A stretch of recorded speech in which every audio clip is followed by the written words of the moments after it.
Meaning of eavesdropper.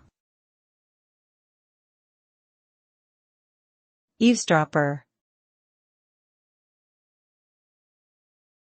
Eavesdropper. Eavesdropper. Eavesdropper.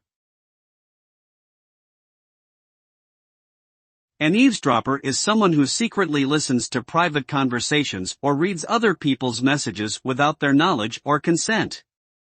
This behavior is generally considered unethical and can have serious consequences for both the eavesdropper and the victims of their actions.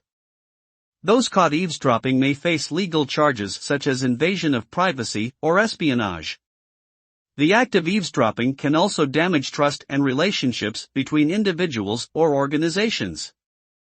Therefore, it is important to respect the privacy of others and avoid engaging in this kind of behavior.